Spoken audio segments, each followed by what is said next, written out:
Everyone, आप सभी का स्वागत है मेरे चैनल पे। तो आज हम लोग पॉलिटिकल साइंस का चैप्टर 7 कर रहे हैं जिसका नाम है अंडरस्टैंडिंग एडवर्टाइजिंग। अगर आप लोगों ने हमारे पिछले वीडियोस को देखा होगा तो आपको पता होगा कि हम अपने एग्जाम के पर्पज से एनसीईआरटी सीरीज को कवर कर रहे हैं। और अगर आप एनसीईआरटी से रिलेटेड क्वेश्चंस का प्रैक्टिस करना चाहते हैं तो आप हमारे टेलीग्राम चैनल को ज्वाइन कर सकते हैं, जिसका लिंक आपको डिस्क्रिप्शन में मिल जाएगा। तो इस चैप्टर में हम लोग पढ़ेंगे कि एडवर्टीजमेंट यानी कि जो विज्ञापन होता है उससे हम लोग घिरे हुए हैं। हम लोग इसे हर जगह देखते हैं, टीवी हो, रेडियो हो, फोन हो, न्यूज़पेपर हो, मैगजीन हो, पोस्टर हो जो रोड्स पे लगे होते हैं। इनफैक्ट इंटरनेट पे जो पॉपअप ऐड आते हैं वो भी, और टैक्सी और रिक्शा पे भी एडवर्टीजमेंट लगे होते हैं। एडवर्टीजमेंट जो होते हैं वो अलग अलग प्रोडक्ट्स के बनाए जाते हैं जिससे लोगों को अट्रैक्ट किया जाए और वो उनके प्रोडक्ट्स को खरीद सके। तो यहाँ पे कह रहा है building brands and brand values. तो बिल्डिंग ब्रांड्स, तो पहले हम लोग देखें कि ब्रांड क्या होता है।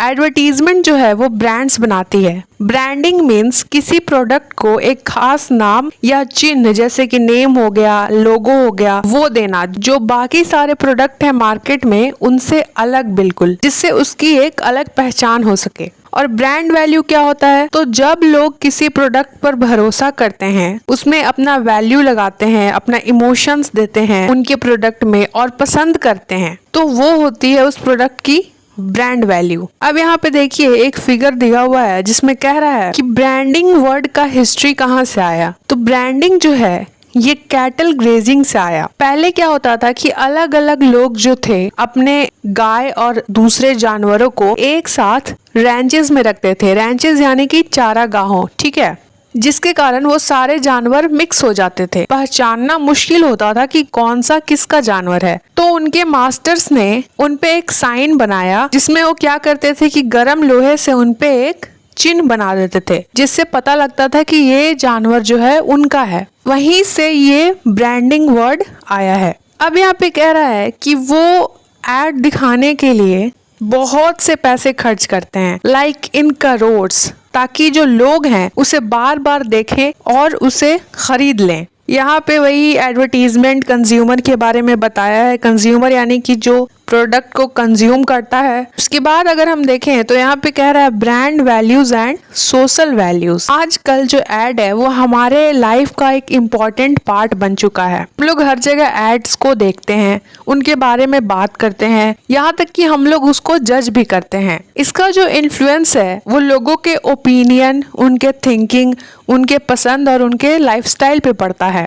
एड्स जो हैं ये हमारे इमोशंस का यूज करते हैं अपने प्रोडक्ट्स को बेचने के लिए। एग्जाम्पल में जैसे वो बोलते हैं कि best quality of dal for your guest, या फिर अगर आप देखें तो बॉर्नवीटा के एड में भी दिखाता है माँ का प्यार त्यारी जीत की। तो इस तरीके से वो इमोशंस को ऐड करते हैं ताकि लोग उनके प्रोडक्ट्स को ज्यादा से ज्यादा खरीद सकें। लेकिन हमें हर एड को देख करके उसे पहले एनालाइज करना है उस प्रोडक्ट को खरीदने से पहले, क्योंकि सारे जो प्रोडक्ट्स उसमें दिखाए जा रहे हैं वो जरूरी नहीं कि वो अच्छा हो, हमारे लिए हेल्दी हो। जैसे कि वो लोग क्या करते हैं कि वो बड़े बड़े सेलिब्रिटीज हो गए, क्रिकेटर्स हो गए, उनका भी यूज करते हैं एड्स में ताकि वो प्रमोट कर सकें कॉस्टली प्रोडक्ट्स को। जैसे कि आप देखते होंगे पान मसाला का एड या फिर गैम्बलिंग एप्स के एड। ये सारे जो चीजें वो प्रमोट कर रहे हैं, सेलिब्रिटीज हो गए या क्रिकेटर्स हो गए, ये इन्फ्लुएंस करता है लोगों के जीवन पे।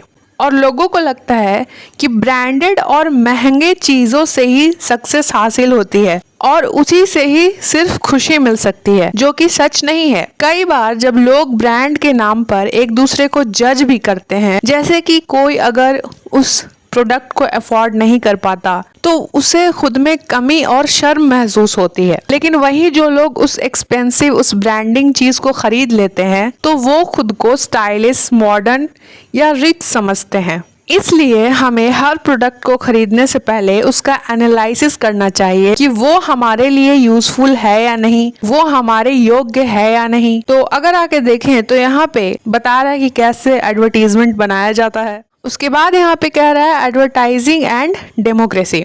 एडवर्टीजमेंट जो है वो डेमोक्रेसी में इक्वालिटी का भी रोल प्ले करता है। कभी कभी क्या होता है कि जो स्मॉल कंपनीज होती हैं, जो लो बजट कंपनीज होती हैं, वो अच्छे प्रोडक्ट्स तो बेचती हैं, पर चूंकि उनकी ब्रांडिंग वैल्यू उतनी नहीं होती है, उनका पैकेज उतना महंगा नहीं होता है, तो लोगों को लगता है कि जिस कंपनी का ब्रांड है, जिस कंपनी का पैकेजिंग सुंदर है, अट्रैक्टिव है, तो वो अच्छी क्वालिटी का फूड होगा, अच्छे क्वालिटी का सामान होगा। ऐसा बिल्कुल जरूरी नहीं है। ये जो गैप है बिग कंपनीज और स्मॉल कंपनीज में, यही गैप उन्हें अनइक्वल बनाती है। तो हमें ये समझना होगा कि जो हमेशा गुड पैकेजिंग वाला सामान होता है, वो जरूरी नहीं कि हमेशा आपको क्वालिटी का प्रोडक्ट दे।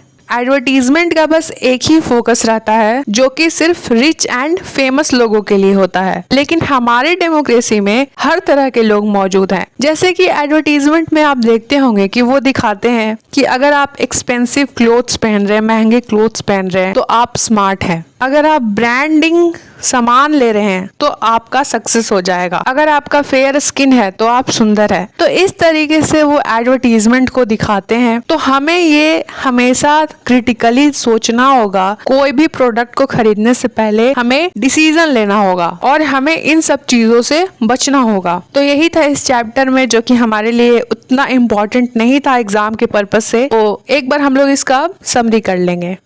लोगों ने इसमें देखा एडवर्टीजमेंट के बारे में, जहाँ पे हम लोगों ने देखा कि कैसे प्रोडक्ट्स को दिखाया जाता है एडवर्टाइज करके और किस प्रकार से ब्रांडिंग की जाती है उसकी ब्रांड वैल्यू बढ़ाने के लिए। फिर हम लोगों ने यहाँ पे देखा कि ब्रांडिंग वर्ड का हिस्ट्री कहाँ से आया। उसके बाद हम लोगों ने यहाँ पे देखा brand values and social values, जिसमें एडवर्टीजमेंट हमारे इमोशंस का यूज करती है अपने प्रोडक्ट्स को बेचने के लिए। उसके बाद हम लोगों ने यहाँ पे देखा कि कैसे एडवर्टीजमेंट बनाया जाता है और आखिर में हम लोगों ने फिर देखा एडवर्टाइजिंग एंड डेमोक्रेसी, जहाँ पे हम लोगों को हर प्रोडक्ट्स को खरीदने से पहले एक डिसीजन लेना होगा कि कौन सा प्रोडक्ट हमारे लिए यूजफुल है, वर्दी है। ठीक है, और यहीं पे ये चैप्टर खत्म हो जाता है।